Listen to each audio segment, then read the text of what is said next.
Hello, hello, hello. Hi, beautiful people. It is 2 a.m., y'all. I'm definitely just checking in with everyone. See how everyone's doing at this hour. I pray that we are well.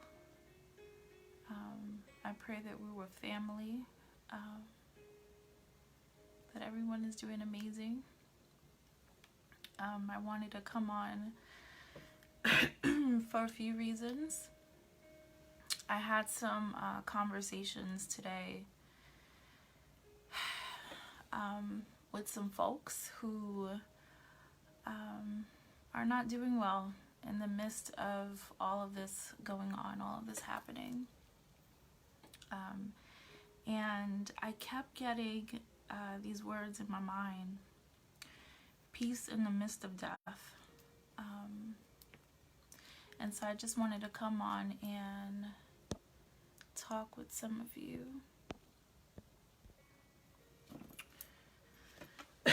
Excuse me. I hope that everyone is doing well.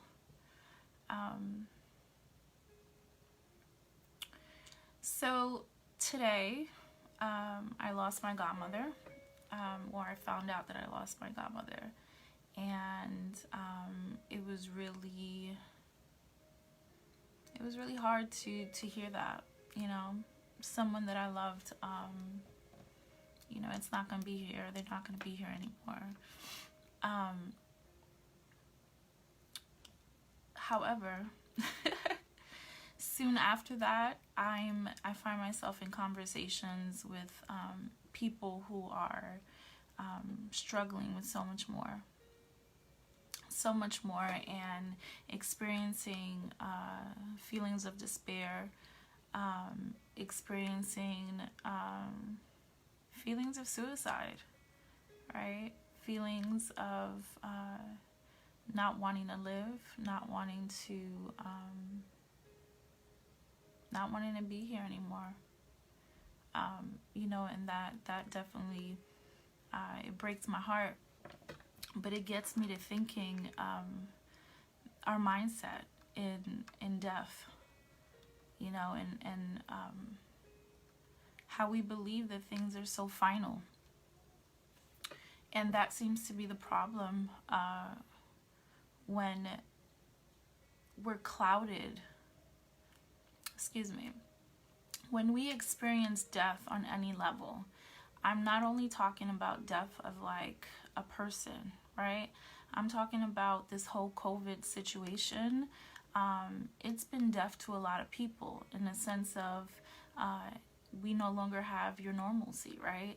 There's not the day-to-day kind of experiences that you may have been used to. The death of your values or your system, the systems that you had in place. So that's what I'm talking about. I'm not only talking about the deaths that some of us are experiencing. Some of us are experiencing the death in regards of those things. And what I realized that a lot of people are dealing with, that they don't even get to have a funeral.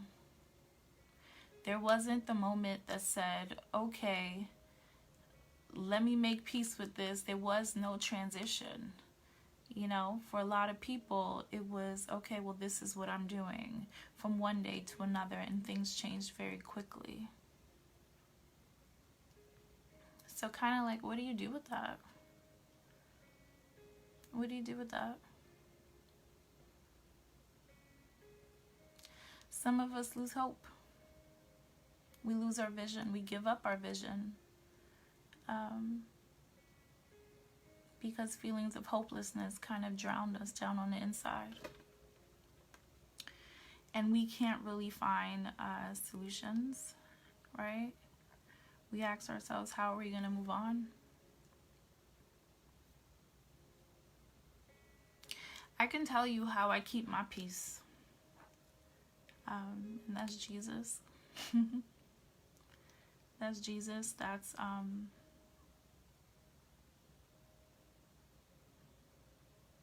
that strength down on the inside of me, right? Despite what I'm going through, despite all of the deaths that I've experienced personally. You know, for those of you who came out to the play that I was working on with my ministry last year, you guys know a little bit about my story. I lost a lot of family members very close when I was very young. Not very young, I was a teenager. So in my teenage years, in my early adulthood years, you know, I lost my brother, I lost my mom, I lost my father, I lost my best friend. I'm like, did I miss one?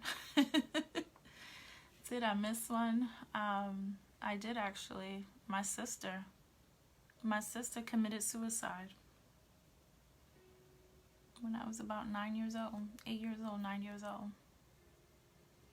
So it was, there has been a lot of times where I've had to kind of snap back.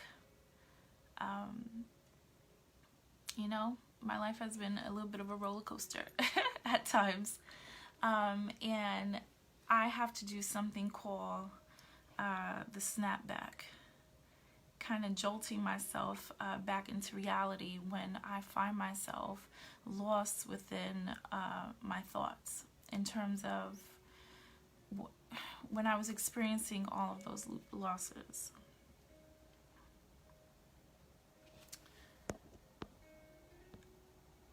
I'm sorry, y'all. Hold on 1 second. Hi, beautiful Miss Louisa. Louise. We're talking about peace in the midst of death. Just checking in with folks to see how you're doing. See if I can be of any support.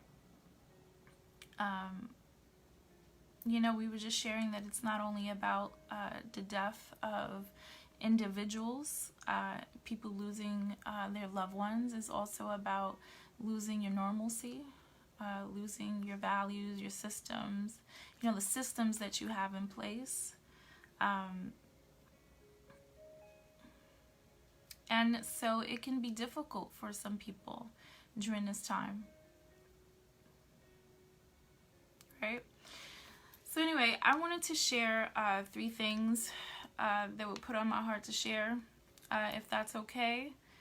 And let me see, I wrote them down. So I was sharing about how did I get through all of these deaths in my family. In addition to the other family members that I mentioned, I also lost my daughter 2 years ago. 2 years ago. And, you know, there goes another death on top of everything that I experienced, right? And I was just sharing, like, who kept me strong? You know, where did I find my strength? Where did I find my peace? Where did I find my hope? Right? And I wanted to share those 3 things. The first point that I wrote down was just keeping tunnel vision on what's important, right? Focusing and knowing that God is forward movement. God is forward movement. So you don't have to know everything, all the steps, or you don't have to, you just don't have to know everything. You just have to know kind of like what your next step is. And you have to stay focused on knowing and trusting and believing that God's got you. My second point that I wrote down was gratefulness. Gratefulness has been something definitely a tool that I've used to help me in my snapback period, to help me to be grounded, right? Help me to be grounded, help me to remember. So you have to remember the most basic of things to be grateful for. I'm grateful that I can breathe, right? I'm grateful that I'm alive. I'm grateful that I had food today. I'm grateful that I have a partner or have a friend or have whatever you're grateful for. You know, you have to remember it. You have to remember it. You have to speak to yourself in those moments where you're feeling lost, right? Where we forget. Sometimes we're feeling lost because we forget to be grateful. And something as, oh my gosh, Buyani, hi, handsome. I remember you. Anyway, sometimes you have to remember, right? You have to remember to remind yourself to just be grateful. You know what I find interesting during this time is when I think about change. You know, sometimes change is voluntary, but sometimes change is involuntary, right? Like, you have to be forced to change. Like, when you think about your children, like, you know, sometimes they may not see the, they may not see that it's a good thing for them to change, but you as the parent, you have to put them in situations, right, to help them to think a little bit different. So I feel like, you know, during this time, we've been forced to change. Or given the opportunity to take advantage of this place where we are to change, right? And sometimes things need to be taken away from you. Sad reality, guys. Sometimes things need to be taken away from you for you to appreciate and for you to change. So anyway, within my my walking in love and walking in peace and moving forward, you know, I've had to use the tool of gratefulness. And the last thing that I wanted to share is my faith. Is my strong belief that God is greater than anything, right? Than any situation, than any problem, than any death that has happened, than anything. Give me something that is an issue for you right now, and I promise you that God is greater than that situation.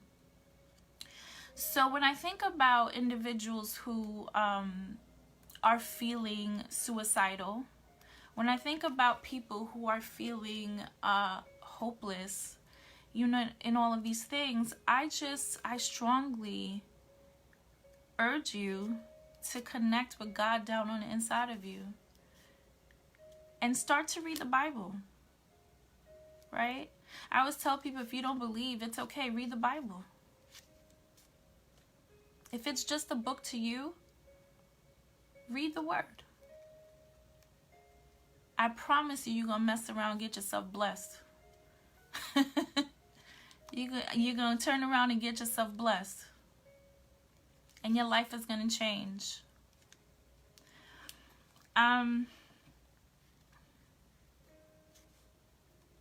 Yeah, guys. Death is not the end. It's not the end.